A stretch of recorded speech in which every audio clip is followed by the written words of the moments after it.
ఒకవైపు గుండెలు బాదుకొని బాధపడుతూ ఉరి శిక్ష వేయని చెప్పేసి అడిగేవాళ్ళు కొంతమంది. వాళ్ళు వేళ మంది లెక్క పెట్టుకోవచ్చు ఎవరు. సినిమాలోనూ అదొక మాఫియా గ్యాంగ్. కానీ కోట్లాది మంది ప్రజలు ఐబొమ్మ చేసేది కరెక్ట్ అని చెప్పేసి అంటున్నారు. మోరల్గా తప్పే, అది వేరు, లీగల్గా తప్పే. కానీ ఎందుకు సపోర్ట్ చేస్తున్నారు? మీరు ఒకవైపు సంతోషపడేవాళ్ళు ఎవరు, దాన్ని బాధపడేవాళ్ళు తేల్సిన లెక్క. బాధపడేవాళ్ళు ఎవరంటే సినిమా నిర్మాతలు కొంతమంది వేళ్ల మంది లెక్క పెట్టుకునేటువంటి 5-6 మంది 10 మంది తప్ప అంతకుమించి లేరు. వాళ్ళు చెప్తారు ఉరి చేయండి అని. లక్షలాది మంది ఐబొమ్మని రవిని సపోర్ట్ చేస్తున్నారు. ఆ సపోర్ట్ చేయడం కరెక్ట్ కాకపోయినా పరిస్థితి కల్పించబడింది గవర్నమెంట్ ద్వారా. అందువల్ల దాని అసలు లోపాలను సర్దిద్దుకోవాలి. ఇది ఒక 5-6 మందికి నష్టం వచ్చిందని చెప్పేసి వాళ్ళు కాల్చిపారేయమంటే మరి కోట్లాది మంది ప్రజానీకం కావాలంటే దాన్ని ఏమంటారు ఇప్పుడు ప్రజాస్వామ్యాలు? కాబట్టి దీన్ని బట్టి దృష్టిలో పెట్టుకోవాలా. సినిమా నిర్మాతలు కూడా మీరు మాటికి మీ సినిమాలు తీసుకోండి, దాన్ని పెట్టి వదిలిపెట్టండి. గవర్నమెంట్ ఇన్ఫ్లుయెన్స్ చేసి వాళ్ళకి ఏదో లంచాలు ఇచ్చి వాళ్ళు మీరు టికెట్లు పెంచుకోవడం మొదలు పెడితే ఇట్లాంటి వాళ్ళు పుడుతూనే ఉంటారు. అందుకే ప్రజలు ఎందుకు ఖండించడం లేదు.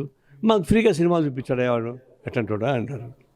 తప్పే, జనం దృష్టి న్యాయమే కదా ఇది. ఫిలాసఫీ లీగల్ రీత్యా ఆలోచించేది కాకుండా సామాన్య ప్రజలు నేను సినిమా చూశాను, ఐబొమ్మ ఆ రవి కూడా తెలియదు ఎవడికి, ఇది ఇప్పుడు బయటపడింది. అందువల్ల దీనిలో 2 రకాల వాదనలో ఒక వాదన సంపాదన ఇంకా బాగా పెంచుకోవాలి, ప్రజలను దోపిడీ చేయాలనేటువంటి వాదనలో వాళ్ళు సంతోషపడుతున్నారు. సామాన్య ప్రజానీకం మాకు ఫ్రీగా వచ్చే సినిమాని పోగొట్టాలని చెప్పేసి బాధతో బొమ్మ సపోర్ట్ చేస్తున్నారు. ఇప్పుడు గవర్నమెంట్ తెలుసుకోవాలా ఎక్కడ స్టెప్ తీసుకోవాలో. అంటే ప్రధానంగా మీరు ఇందాక మాట్లాడుతూ నేను కూడా సినిమా చూశాను ఐబొమ్మలు అంటూ మీరు తెలియజేశారు.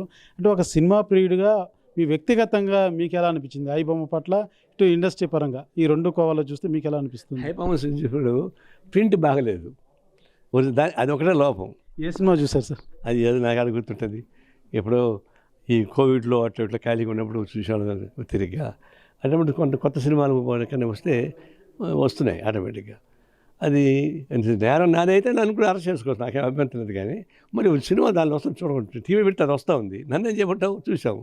అంటే ఏంటి దాని ప్రోత్సాహం ఏంటి, ప్రోద్బలం ఏంటి, దాని పునాదులు ఏంటి, దాన్ని పరిశీలించకుండా ఏదో అన్యాయం చేశాడు అని అంటే అంటుకోదు. కొంతమంది ఏమంటారు, వాడు హైటెక్ జనం ప్రమాణం తెలిసి అట్లా ఉన్నాడికి అతను ఉపయోగించి గవర్నమెంట్ ఉపయోగిస్తుంది కొంతమంది చెప్తున్నారు. ఇదొక మరి అదొక మొరకత్వం కూడింది. చేసిన తప్పు ఆ తప్పు చేయకుండా బేసిక్గా మార్పులు తీసుకురావాలా. మార్పులు తీసుకురావడానికి చేతగానే ప్రభుత్వం వాడిని ముద్దాయి చేయడానికి ప్రయత్నిస్తే ఈ 5 మంది 10 మంది సినిమా నిర్మాతలను పొగుడుతామంటే అది కరెక్ట్ అని ఎట్టంటాం?